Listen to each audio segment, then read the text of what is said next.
अध्याय 2 वर्ण विचार। वर्ण विचार में स्वर व व्यंजन, र के रूप, अनुस्वार, अनुनासिक, विसर्ग, संयुक्त व्यंजन, वर्ण विच्छेद व वर्ण संयोजन, वर्णों के उच्चार, स्थान। वर्ण विचार किसे कहते हैं? अर्थ, परिभाषा, वर्ण के भेद, स्वर, व्यंजन तथा अयोगवाह। स्वर और व्यंजन के भेद, अयोगवाह के भेद, आगत ध्वनियाँ, नुक्ता, र के विविध रूप, वर्णों का उच्चार, स्थान, उच्चारण के आधार पर व्यंजनों का वर्गीकरण, अल्पप्राण और महाप्राण, सघोष और अघोष व्यंजन, अभ्यास एवं फॉर्मेटिव असेसमेंट। ये ग्रामर की बुक है। ओ वर्ण वर्णमाला की किस श्रेणी में आता है? स्वर में ही आता है। देखिए यह रहा स्वर, स्वर में ये आ गया ओ।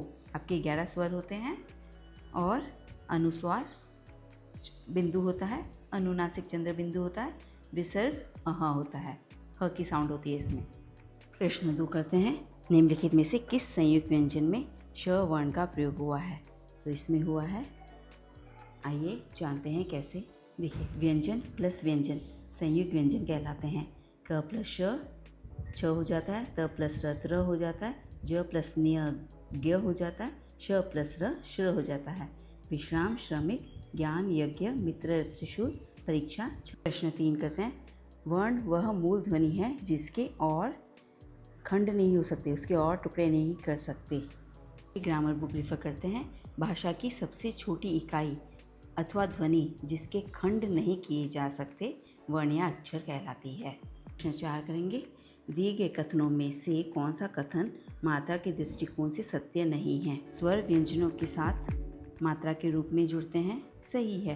अ की कोई मात्रा नहीं होती है, सही है। र व्यंजन भी मात्रा के रूप में प्रयुक्त होता है, सही है।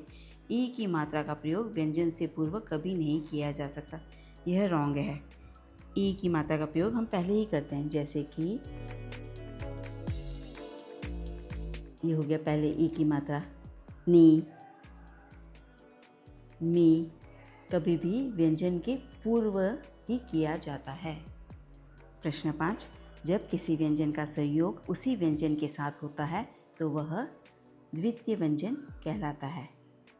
द्वितीय व्यंजन के बारे में जानेंगे। द्वितीय व्यंजन न प्लस न अ, त प्लस त अ, द प्लस द अ, च प्लस च अ। देखिए गन्ना, पत्ता, गद्दा, बच्चा, इसमें 2 एक ही जैसे व्यंजन हैं, एक आधा एक पूरा, तो इसे हम द्वितीय व्यंजन कहते हैं।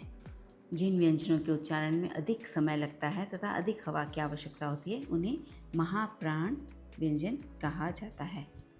जानते हैं अल्पप्राण और महाप्राण। जिन व्यंजनों का उच्चारण करने से लिए कम वायु की आवश्यकता पड़ती है उन्हें अल्पप्राण व्यंजन कहते हैं, जैसे कि क, च, ट इत्यादि। महाप्राण जिन व्यंजनों का उच्चारण करने के लिए अधिक वायु मतलब हवा की आवश्यकता पड़ती है उन्हें महाप्राण व्यंजन कहते हैं, जैसे कि ख, घ। तो प्रश्न 7 करते हैं। निम्नलिखित में से ह वर्ण का उच्चारण का स्थान कौन सा है? कंठ्य। कंठ्य, कंठ, गला और जीभ के नीचे का भाग, अ, आ, अह, क वर्ग तथा ह। देखिए ये रहा। निम्नलिखित में से कौन सा युगम स्पर्श व्यंजनों का नहीं है? तो स्पर्श व्यंजनों का युगम यह नहीं है। बच्चों इसकी वर्कशीट मैंने अटैच कर रखी है, तो आप एक बार जाकर कर लोगे तो आपको समझ में आ जाएगा। देखिए ये जो क वर्ग है, च वर्ग है, ट वर्ग है, त वर्ग है और प वर्ग है, इन्हें हम कहते हैं स्पर्श व्यंजन। इनकी संख्या 25 होती है। इन्हें 5 वर्गों में बांटा गया है। प्रत्येक वर्ग का नाम है और वर्ग के पहले वर्ण के आधार पर रखा गया है। देखिए इनके नाम हैं। प्रत्येक वर्ग के अंतिम वर्ण को पंचम वर्ग कहते हैं, इसे पंचम वर्ण कहते हैं। तो क से लेके म तक जो है स्पर्श व्यंजन कहलाते हैं। डैश ऊष्म व्यंजन नहीं है। र है जो कि ऊष्म व्यंजन नहीं है। देखो बच्चों ये 5 तो स्पर्श व्यंजन कहलाते हैं। अंतस्थ व्यंजन य, र, ल, व कहलाते हैं। ऊष्म व्यंजन श, श, स, ह कहलाते हैं। ये 4 होते हैं, ये भी 4 होते हैं। बाकी की जो 25 होते हैं इन्हें हम स्पर्श व्यंजन कहते हैं। निम्नलिखित में से मिट्टी शब्द में कौन सा व्यंजन प्रयुक्त हुआ है? मिट्टी देखो ट और ट हो गया, तो ये आपका हो गया द्वितीय व्यंजन। एक जैसे व्यंजन 2 बार आ रहे हैं, हो गया आपका द्वितीय व्यंजन। बच्चों पेज को सब्सक्राइब कर लीजिए। अगर आप ओलंपियाड के एग्ज़ाम दे रहे हैं, नहीं भी दे रहे हैं तो भी ये प्रश्न करनी चाहिए, क्योंकि इनके प्रश्न बहुत अच्छे होते हैं। ओलंपियाड बुक के प्रश्न बहुत अच्छे होते हैं और आपका बेसिक को वो इम्प्रूव करते हैं। नंबर्स के लिए एग्ज़ाम नहीं देनी चाहिए, अपने नॉलेज के लिए, एक्सपीरियंस के लिए हमें यह परीक्षा ज़रूर देनी चाहिए। जिन व्यंजनों के उच्चारण में कम समय लगता है और कम हवा की आवश्यकता होती है उन्हें अल्पप्राण कहते हैं। अभी हमने पढ़ा, देखिए अल्पप्राण और महाप्राण। अल्पप्राण जिनमें उच्चारण करने के लिए कम वायु, कम हवा की आवश्यकता पड़ती है, उन्हें अल्पप्राण व्यंजन कहते हैं। और महाप्राण जिन व्यंजनों को उच्चारण करने के लिए अधिक हवा की, अधिक वायु की आवश्यकता पड़ती है, उन्हें महाप्राण व्यंजन कहते हैं।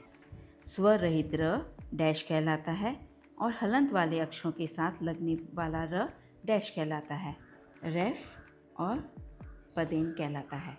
ये हम र के बारे में जानते हैं, र के विविध रूप।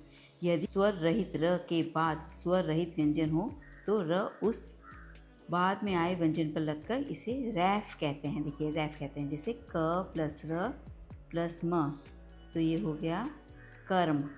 श प्लस र प्लस म, तो ये हो गया शर्म। इसमें आधा र है, देखिए आप। अभी जब पूरी पाई वाले स्वर रहित व्यंजन के बाद स्वर रहित र आता है तो र उस पहले आए व्यंजन के नीचे, जैसे कि ब्रिज, भ्रम। ब प्लस र, देखिए इसमें र पूरा है, ये आधा है। इसमें ये पूरा था, ये आधा था।